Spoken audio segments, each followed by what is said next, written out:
नमस्कार मंडळी, स्वागत आहे तुमचं मराठी यूट्यूब चॅनलमध्ये। स्वामींच्या कृपेने तुमचा दिवस आनंदात जाओ हीच मी स्वामींच्या चरणी प्रार्थना करते आणि आजच्या नवीन व्हिडिओला सुरुवात करूया।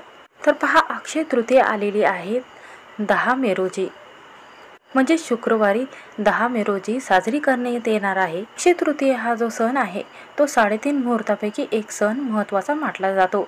या दिवशी कोणतेही शुभ कार्य तर पहा, या दिवशी अक्षय तृतीयेच्या दिवशी शुभ मुहूर्त पाहण्याची गरज नाही, कारण हा जो मुहूर्त आहे हा 3.5 मुहूर्तापैकी एक मुहूर्त म्हटले गेलेला आहे। कोणतीही पूजा विधी असो किंवा सोने चांदी खरेदी करण्यासाठी हा अत्यंत शुभ दिवस मानला गेलेला आहे।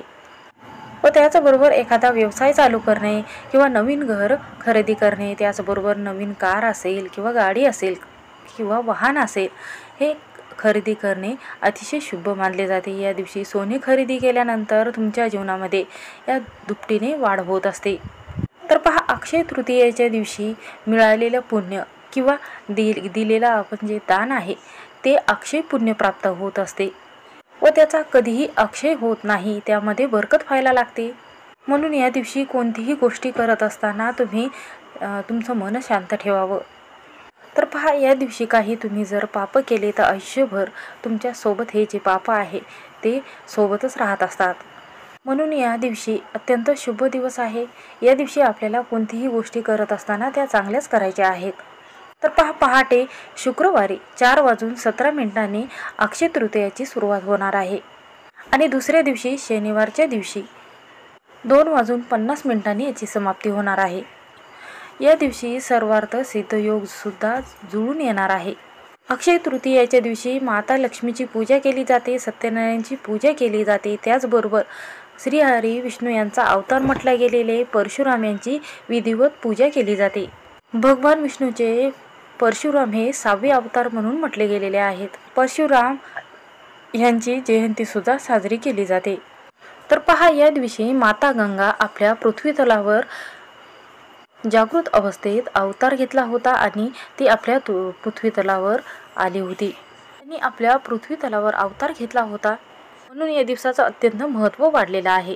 तर या दिवशी पितरांना समर्पित असणारा नैवेद्य असेल की जो भाताचा नैवेद्य असतो, मीठ टाकलेला दही भाताचा नैवेद्य असतो, तो आवर्जून दक्षिण दिशेला ठेवावा। कारण अक्षय तृतीयेच्या दिवशी जे पितरांचे तर्पण केले जाते किंवा पितरांची सेवा केली जाते, तर यामुळे अक्षय पुण्य प्राप्त होत असते। यामुळे आपले जे पितर आहे ते शांत होत असतात व या दिवशी पिंडदान केल्याने आपल्याला मोक्षप्राप्ती मिळत असते। म्हणून माता लक्ष्मीला प्रसन्न करण्याकरिता या दिवशी काही उपाय सुद्धा केले जात असतात। आजच्या व्हिडिओमध्ये अतिशय प्रभावशाली उपाय सांगणार आहे। तो उपाय कसा करायचा आहे, आपल्याला 10 मे या दिवशी शुक्रवारच्या दिवशी आपल्याला दिव्याखाली अशी एक वस्तू ठेवायची आहे। ही जी वस्तू आहे ती माता लक्ष्मीला अत्यंत प्रिय आहे। आपल्या घरामध्ये अखंड स्वरूपात महालक्ष्मीचं वास्तव्य राहावं, ती घरातून कधीही निघून जाऊ नये वस्तू आहे, त्यासाठी अत्यंत प्रभावशाली मानली गेलेली आहे। तर पहा, ही जी वस्तू आहे ती सकाळीच आपण दिव्याखाली ठेवली तर अखंड लक्ष्मी प्राप्ती होईल आणि आपल्या घरातील जे दारिद्र्य आहे, संकट आहे, दुःख आहे, त्याचबरोबर घरामध्ये पैसा टिकत नसेल, पती पत्नीचे वाद निर्माण होत असेल, घरामध्ये पैसा असूनही घरामध्ये पैशाची बरकत होत नसेल व सगळे व्यवस्थित होऊन घराची मुलाची भरभरून प्रगती होईल, असा हा प्रभावशाली उपाय तुम्हाला आजच्या व्हिडिओमध्ये सांगणार आहे। शुभांगी लाईफस्टाईलमध्ये नवीन असाल तर सबस्क्राईब करायला विसरू नका। असेच नवनवीन व्हिडिओ बघण्यासाठी बेल आयकॉनला प्रेस करा व जेव्हा मी नवीन व्हिडिओ अपलोड करेन त्याचं नोटिफिकेशन सर्वात अगोदर तुम्हाला भेटेल आणि तुम्ही एक पण व्हिडिओ मिस करणार नाही। तर पहा, अक्षय तृतीयेचा दिवस तो अत्यंत शुभ मानला जातो। या दिवशी कोणताही मुहूर्त बघल्या जात नाही, म्हणून आपल्याला शुक्रवारच्या दिवशी महालक्ष्मी अखंड स्वरूपात आपल्या घरामध्ये राहण्याकरिता या दिवशी सकाळीच आपल्याला हा उपाय करायचा आहे। पहा, अक्षय तृतीयेच्या दिवशी सत्यनारायणाची पूजा असेल किंवा जे कलश आपण मांडत असतो ती सकाळीच आपल्याला पूजा मांडायची आहे। ही पूजा करण्यासाठी व हा जो उपाय आहे हा करण्यासाठी अत्यंत शुभ दिवस मानला गेलेला आहे। तर पहा, हा उपाय कशासाठी करायचा आहे, तर पहा, जी लक्ष्मी माता आहे ती आपल्या आयुष्यामध्ये नेहमी टिकून राहावी व आपल्या घरात पैसा हा नेहमी टिकून राहावा, ऐश्वर्य धन संपत्ती यामध्ये वाढ व्हावी, त्यासाठी आपला जो उपाय आहे तो करायचा आहे। तर पहा, हा जो दिवस आहे हा 3.5 मुहूर्तापैकी एक दिवस म्हटला जातो अत्यंत लक्ष्मीला प्रिय आहे, श्री हरी विष्णू यांना समर्पित आहे आणि त्याचबरोबर जे परशुराम आहे त्यांचा जन्म झालेला आहे, म्हणून हा जो दिवस आहे तो अत्यंत शुभ मानला जातो, म्हणून आपल्याला हा उपाय करायचा आहे। तर हा उपाय करण्यासाठी सर्वात प्रथम आपल्याला सकाळी उठायचं आहे। चिमूटभर अंघोळीच्या पाण्यामध्ये हळद टाकायची आहे, गोमूत्र टाकायचं आहे, गंगाजल टाकायचं आहे, तीळ आवर्जून टाकावे आणि आंघोळ आपल्याला करायची आहे। आणि त्यानंतर आपल्या पितरांची सेवा सुद्धा या दिवशी आपल्याला करायची आहे।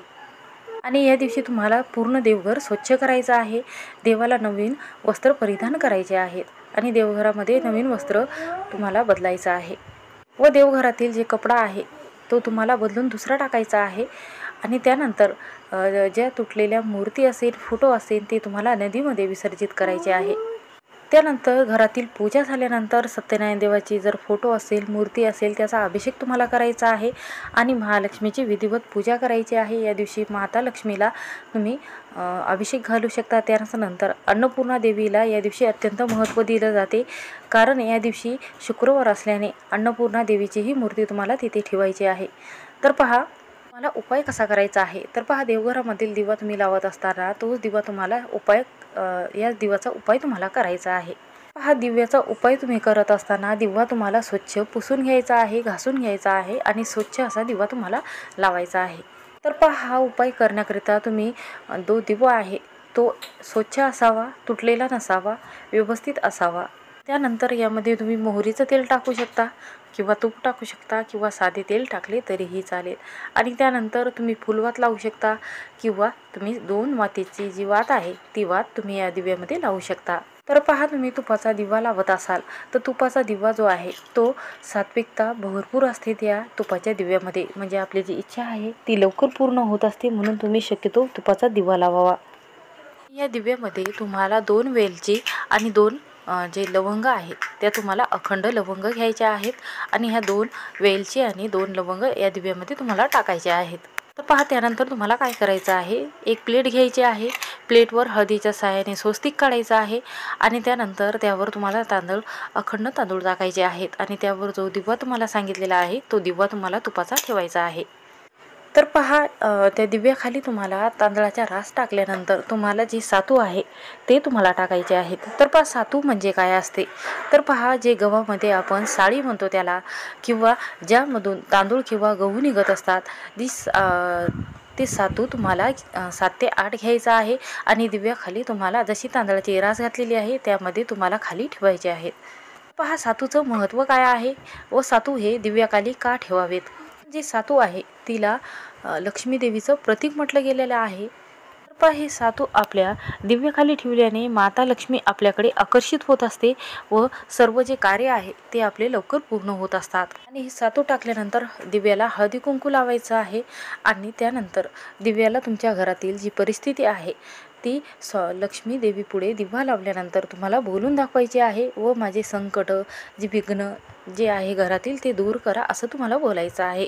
तर पहा असे दिव्याखाली ही सातू ठेवल्याने, अशी ही वस्तू ठेवल्याने तुमच्या घरातील सर्व दुःख नाहीसे होत असतात। आणि त्यानंतर पहा तुम्हाला 3 वेळा महालक्ष्मी अष्टकम म्हणायचं आहे, तुमच्या मनातील इच्छा महालक्ष्मीला बोलायची आहे आणि ते सातू आहे तो अखंड दिव्याखाली तुम्हाला तसाच ठेवायचा आहे। संध्याकाळपर्यंत हा जो दिवा आहे तो अखंड राहिला पाहिजे। दुसऱ्या दिवशी पूजा झाल्यानंतर सकाळी उठून आंघोळ करायची आहे आणि दिव्याखाली जे सातू टाकलेले आहे ते सातू आपल्याला घ्यायचे आहेत। आणि पहा हे सातू आपल्याला एक लाल वस्त्र किंवा पिवळं वस्त्र घ्यायचं आहे, त्यामध्ये बांधायचं आहे आणि जिथे आपली पैशाची तिजोरी आहे त्या पैशाच्या तिजोरीमध्ये हे जी पोटली आहे ही आपल्याला ठेवायची आहे। जिथे तुमचा व्यवसाय आहे, चांगलं दुकान चालत असेल तिथे तुम्हाला हे जे गहू आहे किंवा सातू आहे ते तुम्ही ठेवू शकता। ही जी पोटली आहे, सातूची पोटली बनवलेली आहे, ही तुम्ही ठेवू शकता। पहा ही जी पोटली आहे ही ठेवल्याने आपल्या घरामध्ये पैसा येऊ लागतो, लक्ष्मी अखंड स्वरूपात यायला लागते, धन ऐश्वर्यामध्ये बरकत व्हायला लागते। असा हा उपाय नक्की करून पहा। श्री स्वामी समर्थ। व्हिडिओ आवडला असेल तर स्किप न करता शेवटपर्यंत नक्की पहा।